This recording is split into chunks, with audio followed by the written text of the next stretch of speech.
All right, we are live here on the ESPN 1000 post-game coverage of HBO's Hard Knocks, presented, of course, by Dr. Pepper.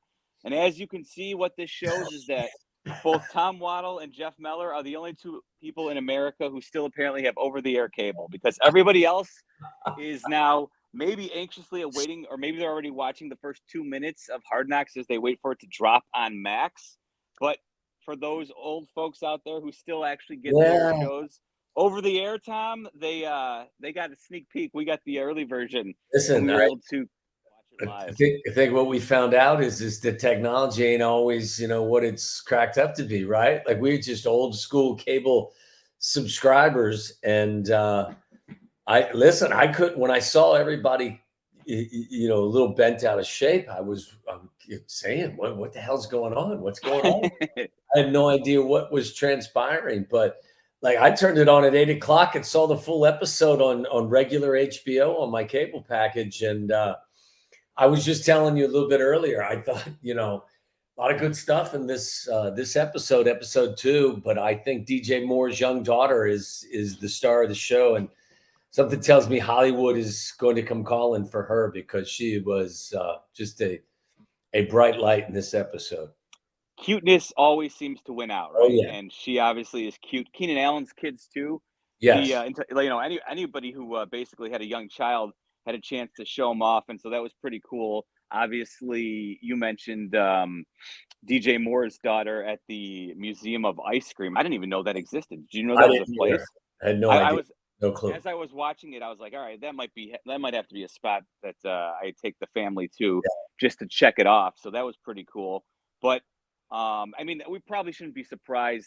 We should start in chronological order here. I was actually surprised in retrospect, thinking about it, that Jonathan Owens didn't get more play last week. And maybe this is why, because this week they save it for the open of the show, where he's addressing the team after his wife, Simone Biles, had won her 3 gold medals in Paris. And I have to admit, like, what stood out to me, Waddle, was watching Jonathan Owens compete against Simone Biles in the rope climbing competition. And it should go as no surprise that she smoked him. But listen, anytime an NFL athlete actually is getting smoked by anybody, you don't see that very often. And to see Jonathan Owens get taken to school by his wife, Simone Biles, that was something that stood out to me very early on.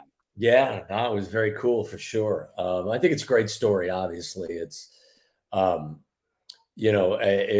being able to go to Paris and follow her and watch all that transpired there, what I thought was great. And the team supporting him and him stepping away from training camp to be able to go out and do something that was more important than football, I thought was cool as well. But yeah, I mean, you remember, I don't know, you're too young maybe, but the rope climb was part of gym class back in the day.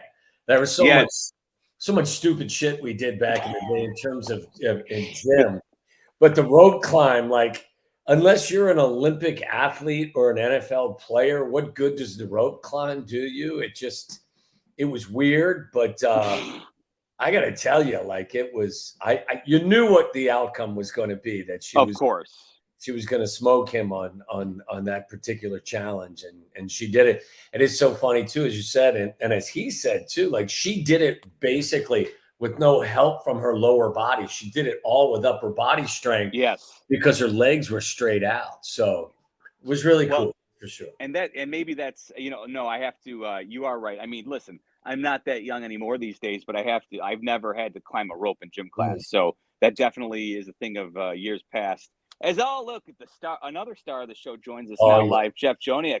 Caught a lot of him tonight. Yes. Sprinkled in throughout HBO Hard Knocks, and that should come as no surprise. We were just breaking down the rope climb. Simone Biles just smoking an NFL athlete, Jeff. And you don't see that very often, where an NFL athlete gets put in their place. But this is a situation where it was the least surprising thing we may have saw. Oh, of course. Not for 1 second did I think he was going to beat her. I mean, first of all, she's a little thing, and she's a strong little thing. And that little thing moved, man. That was something else. Remember those days of him to do that in grade school? I just said, Jeff, I just said to Meller, I said, like, we did some crazy shit back in the day in gym class. And one that made no sense was the rope climb. I don't know to this day, but we were forced to do it. It was crazy. Yeah, it was kind of a panic move. I didn't like that Nor did I like doing rings in gymnastics in gym class. No. I always fall flat on my face right on the mat. I couldn't figure it out. I said to Miller as well, Jeff, there was a lot of good stuff, a lot of positivity in episode 2.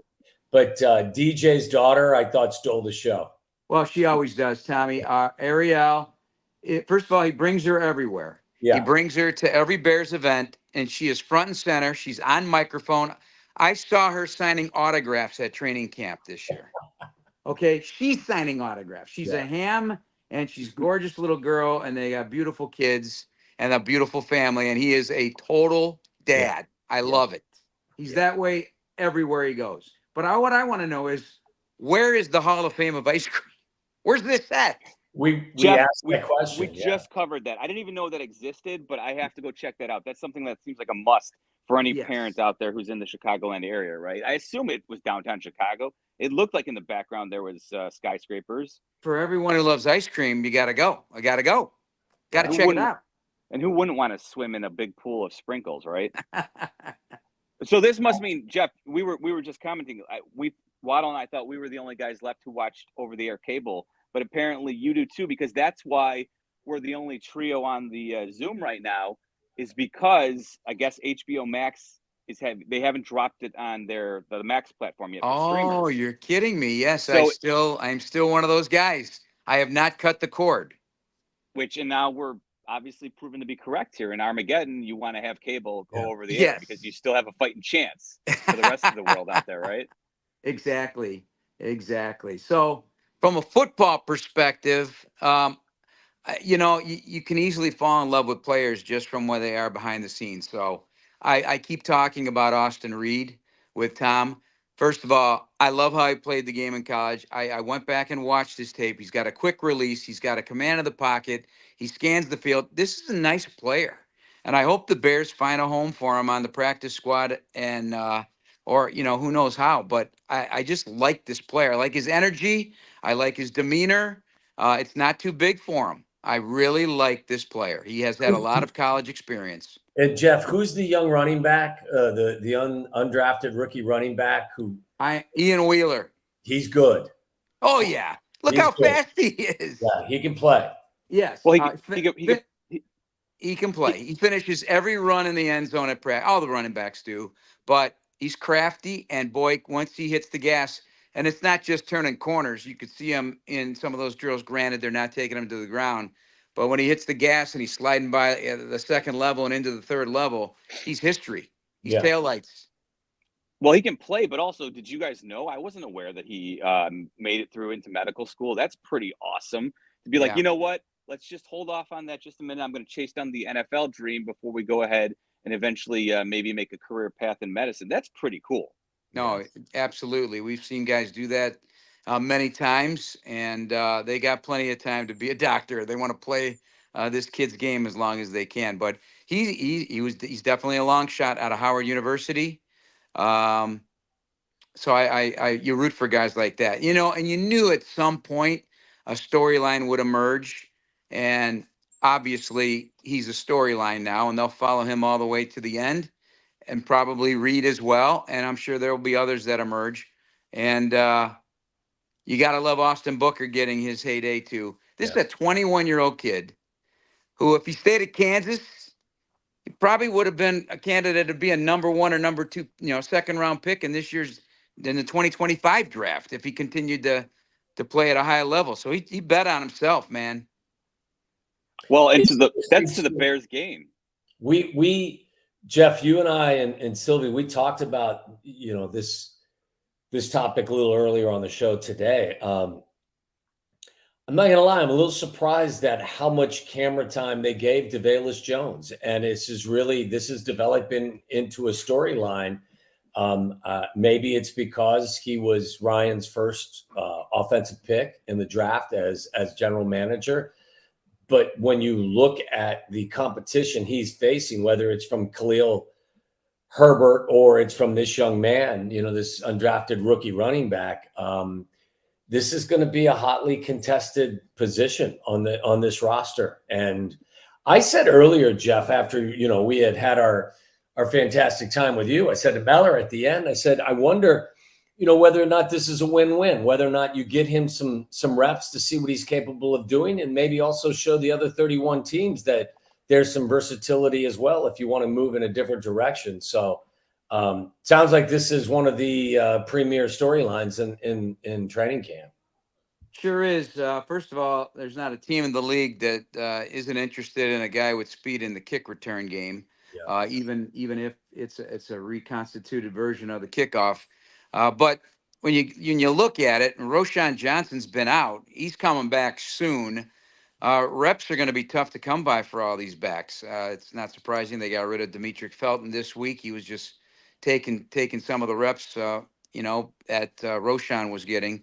But all of these guys can weaponize the offense. So including Bayless. I mean, he's a multi-threat because of his speed. He can do those end arounds. He can obviously turn the corner and get to the end zone, but he's got to play more consistent football, and the hands got to really become a reason that you keep him. You know what I'm saying? Otherwise, it could be a short stay here. So he's been giving plenty of opportunities, but he is a multi-dimensional. He is a weapon. He is a weapon because of that speed.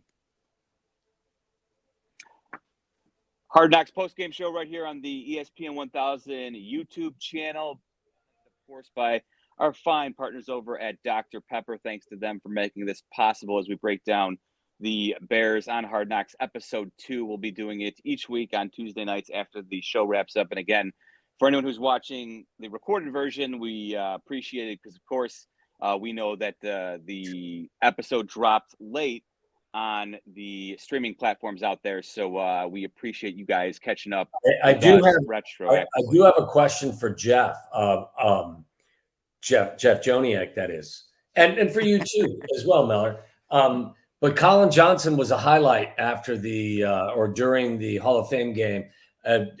Just for people that may not be aware, including myself, Jeff, is he struggling with an injury right now? Because basically was not in uniform in this game against the Bills, and really not a focus of the program.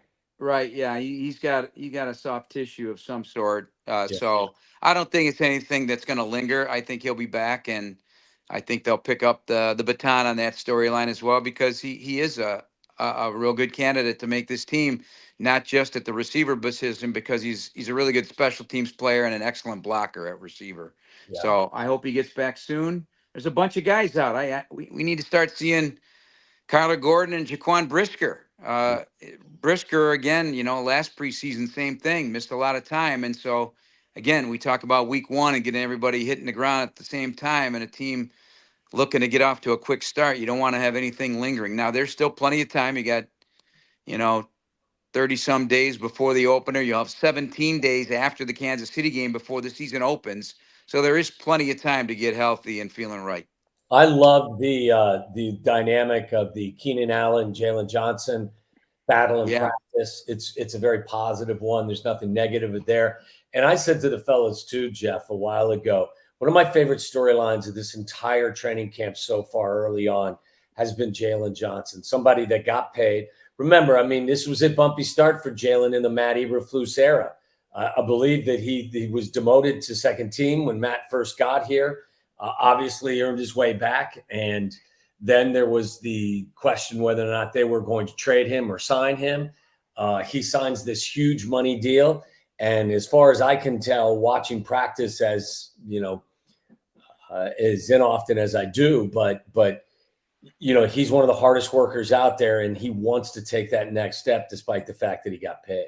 Yep, and he is more vocal, as you heard him break down the huddle. That's Matt Eberflus putting that on him as well. He's got to be, you follow the money when you play this game, and those are the guys that have to be leaders. Obviously, it's got to be organic too, but the guy people look to, and that's Jalen's role at this point too. But what really impresses me about what we saw in practice, when you see it in this show, is just how nifty he is and how quickly he flips his hips to deal with one of the premier route runners in the NFL, in Keenan Allen. There is no debate about that. He is an expert route runner, and Jalen is anticipating. He's flipping those hips and getting in position to make a play on the ball. And that interception, that was flat out ridiculous. I don't even know how he got it.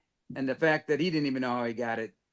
Just, be around the ball, man, because good things are going to happen. And that's what Flus was preaching at halftime, obviously, and into the fourth quarter before Baskerville's pick six.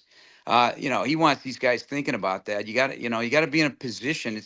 There is luck involved, but if you're in the right position to get the ball, whether it be on a deflection or a pass defense, good things are going to happen. And that's what happened at the end of last year. And Jalen had a lot of opportunities. He wishes he had some back from last year that he didn't get. But yeah, the way, and as a receiver, Tommy, that guy's sticking on him like glue right now. I mean, that's impressive. And he's strong. That's the one thing. He's long, he's athletic, he's really strong. I mean, I think the kid on the other side is, we talked about this today as well. I think Tyreek Stevenson's got an opportunity to really build on the second half that he had last year. Teams are going to throw at him because they're going to throw away from Jalen. And if he continues to grow as a player, he's got Pro Bowl potential, in my humble opinion, as well. That could be an elite tandem of corners that we see next year again. Yeah, they both play feisty. Tyreek is an outstanding tackler and is very willing to put his nose in there. And he is also a guy who makes plays on the ball, obviously. Now, he got attacked last year. He led the league, as we discussed, in targets, and he tied for the league lead in 9 touchdowns allowed. So there were other players in the league that did that as well. And that's fine. You're a rookie. They're going to attack you. And they're probably going to attack him until he proves it's a bad idea, especially with Jalen on the other side. So it'll be interesting. He's going to have an opportunity for that fact to make a lot of plays right out of the gate. So I would not anticipate anything other than that right now. Joniak, allow me to send this one over to our good guest, Phil, there, to ask him about what we did see in Hard Knocks. One of the cool things about watching HBO and what they do so masterfully is the inside look that your average fan doesn't have access to. And, if I had thought about it, maybe it would have occurred to me. But seeing Matt Eberflus and, some of his support staff members help introduce Caleb Williams to the referees and, the crews. Like, now that's something that your average NFL fan, I have to imagine, has no idea is going on. And it makes sense, obviously, but it was interesting to see that kind of on display. And it's encouraging, too, as a Bears fan, to see that and be like, listen, they're doing everything possible. And you should do this. So, but still, it's good to see this, the Bears organization being forward thinking and saying, listen, these are the guys that, if everything goes according to plan, you're going to have a long career, kid. And so we want you to get to know some of these guys, just because, you know what, that little extra, when they see Caleb Williams out of the pocket scrambling and, you see a defender, we saw it with Justin Fields at times last year, not always get a call. And you never know, what's going to be a difference-making call in this league. So the little things like that, it's encouraging to watch that as a Bears fan and just to see that insight. Yeah. It's attention to detail is what it is. And I think that when professional sports, I think we see a lot of it with regard to some of the analytics departments that Major League Baseball teams have. And I can guarantee you that Major League Baseball teams do a lot of scouting of the officials and the umpires that they're facing, especially the guy behind the plate on a nightly basis. I bet you that every one of them knows the tendencies of the home plate umpire before the first pitch of the game is thrown. And I think it's just it's the game has grown. And analytics is part of it. And I think that the larger your budget gets, the more you're willing to invest in everything that maybe you didn't even think of a couple of years ago. So I thought that was really cool too, Jeff. I thought that was a great opportunity to take fans behind, the curtain a little bit and show you that it's not just watching film. It's also the little things that they're trying to get an edge with on a day in and day out basis. It's every little thing, and it's been well thought out from the time they decided to draft him. I mean, you name it, they've done it, and they'll continue to do it. This is a baptism. This is an education. And even though the young man's played football his whole life, this obviously is a whole different ball game. And, taking it further, and I don't know, Tommy, when you played, if in your coaches meetings, in your unit meetings, or as an offense or position group, did they get into the referees and their tendencies? No. Because that started when I first started covering the Bears. I was privy to this from other managements that have run the Bears, and they were on it. They knew how many fouls they were calling and what the tendencies were when they played. When they did a home team versus a road team, and they were putting that on paper. Now it's available even online. I mean, you can find out.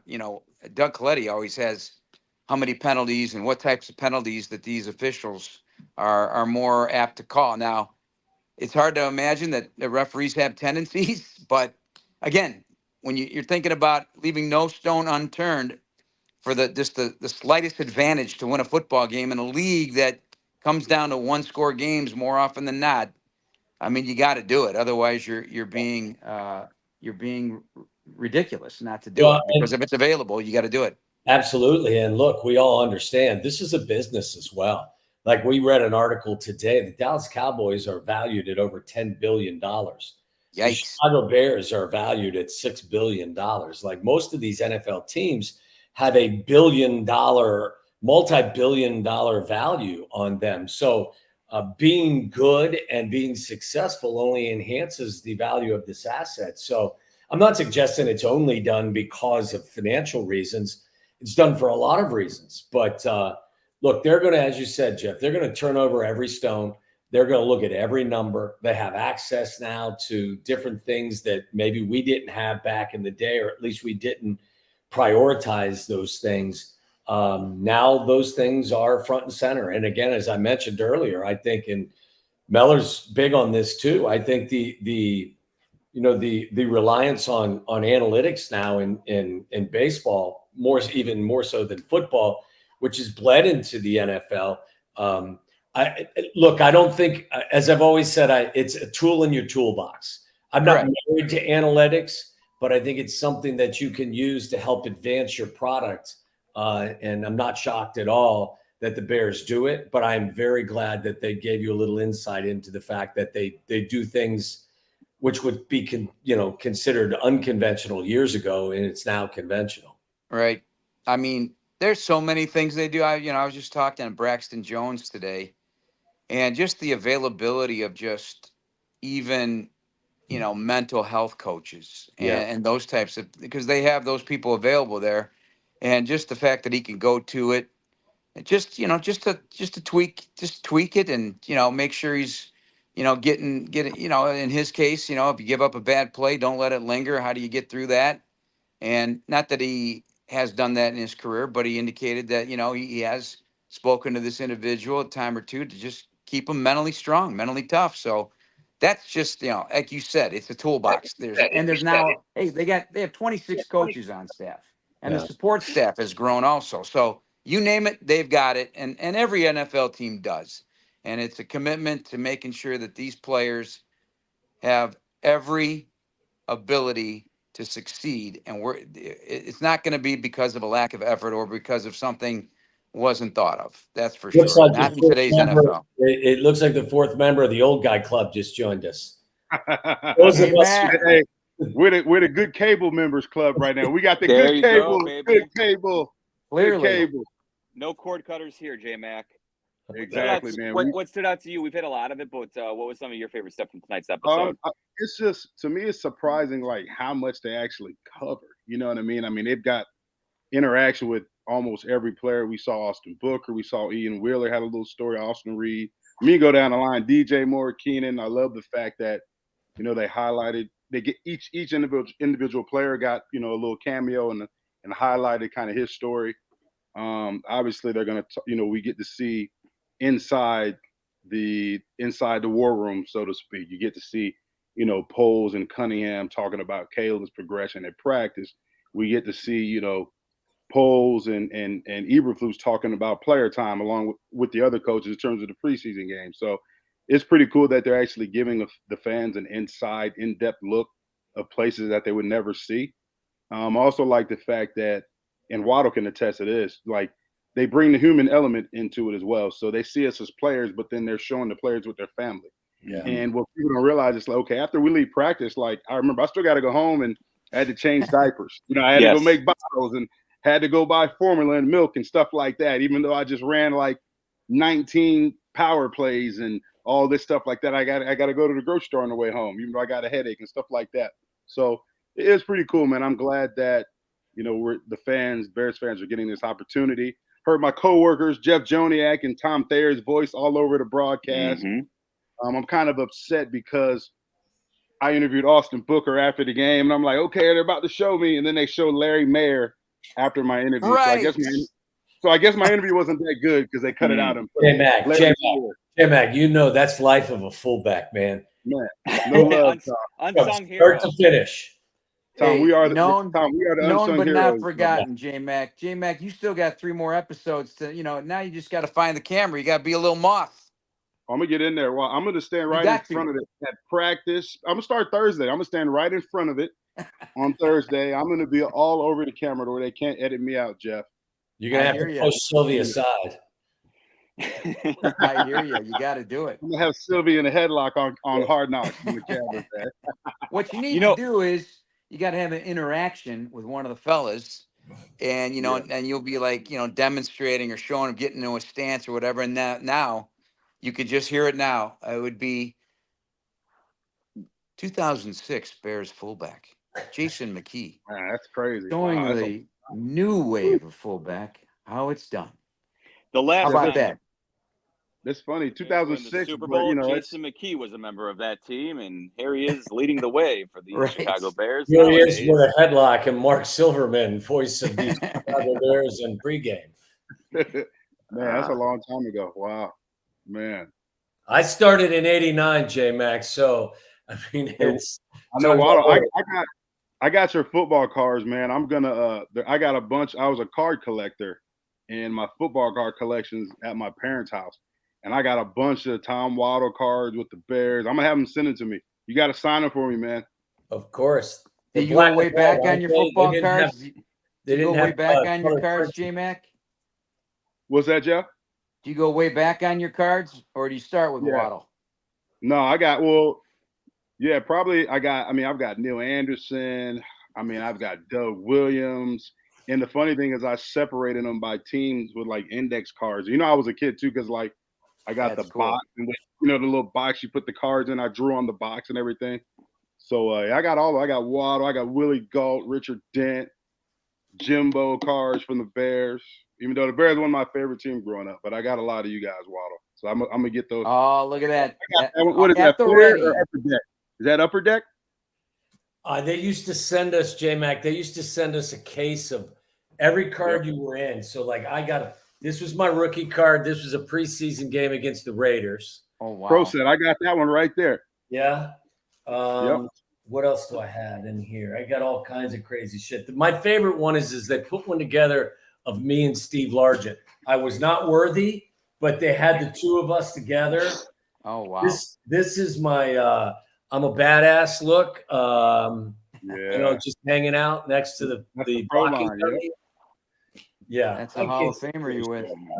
Hey, Waddle, for real, you were a beast, man. You were tough as nails, man. I'm telling you, Waddle, hey, you was tough, man. Well, I couldn't run. I couldn't do anything other than that. So, but who's a big card collector on the Bears is Tyler Scott. He collects sports cards, but he goes way back. He's got he's got Mickey Mantles, and he's got some good stuff apparently. Does he really? Yeah, he's a big card collector. There's a good segment last week too about him going to get his degree at University of Cincinnati as well. Yep. That was an excellent piece as well. Yep. You always want to see that. Yeah, like you said, the human side. You got to show the other side. These guys, especially nowadays, man, some of these kids, with the 6th year and the COVID year and all that, these kids went out and got their masters.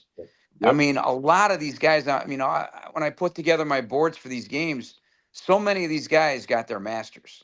And they may have never done that. And maybe they wouldn't have done it until later in life, or they wouldn't have done it at all. But they had an opportunity to keep playing football, get a lot of experience. And I'll be interested how these 5- and 6-year players over time impact the league, because there's always this fear, that the scouts, they're too much tread worn off the tires on these guys that played 60 some games in college. And while it's a fair question, maybe there's an opposite side to it now because we've never seen this many games played by these guys coming into the league. A Bo Nix playing 60 some games at quarterback. So I'm interested to see because I think you're getting a much more mature player that can, you know, really mix with the locker room at an earlier age. Some of these guys already got married, which a lot of these young guys come in, they're not married. And if you're on a veteran team with a bunch of guys that are married and have kids, it's a weird adjustment because, when they cut to 53, who you hanging with? Yeah. If you got a veteran team. Now, this is a younger team, so Yeah. you know what I'm saying? Makes No, sense. 100%. 100%. I think it's an interesting point, especially at the quarterback position. Like there may be some hesitation with guys that are playing fullback or offensive tackle or defensive tackle if you've been exposed to 6 years of football, even at the collegiate level. But at the quarterback position, I think that there is an appetite for guys that have played a lot, whether it's Michael Penix or it's Bo Nix or it was Brock Purdy from years ago. I think teams have kind of changed their mentality about bringing in some of these players that may not be, at the top of your draft board. But if you're a quarterback that has had some success and you've played X number of snaps and games, I think teams look at you a little bit different, even if it's for a backup role, J-Mac. Yeah, I agree. And you know why too, Waddle? This is a league in which, it's win now. You know what I mean? It's like there's less patience, and everybody talks about development, but realistically, Waddle, we know the NFL, they're not going to be patient. If you're not winning now and you're not winning often, you're going to get replaced. So, talking about those quarterbacks have been in college for 6 years, they're polished. There's less development that needs to take place. They're more refined, but at the same time, the biggest learning curve is just the terminology. So, as we know, Waddle, a lot of times it'll be the same play, the same route concept, the same formation. It's just called differently in a different offense or scheme or according to that offensive coordinator. So, yeah, the guys, they may have to learn new terminology, but in terms of their overall skill set and fundamentals, they're more polished because they've had more time. They've gotten more reps. Like you talked about Bo Nix, he's had a ton of reps, and so these coaches are like, okay, these guys coming in, they're more game ready. I don't have to spend as much time trying to get them ready and saying, okay, he's a project. We can depend on him 2 or 3 years from now. We'll get a backup or two or a guy that we can develop on practice squad to fill that void. But in terms of my job security, I got to bring somebody in that can come in and play right now. And if you don't have that success, guess what? I'll be watching him play somewhere else in a few years. Yeah. So that's why I think that, these coaches are like, I got to find a quarterback that's pro ready, that can come in and play right now. And that's why they like these older guys. Yeah, agreed. Totally. One last thing I want to hit with you guys before I hop off here and let my dog out, Wads. How about I got to go let my dog out as well. That she's a right. 15-year-old and she does not have bladder control.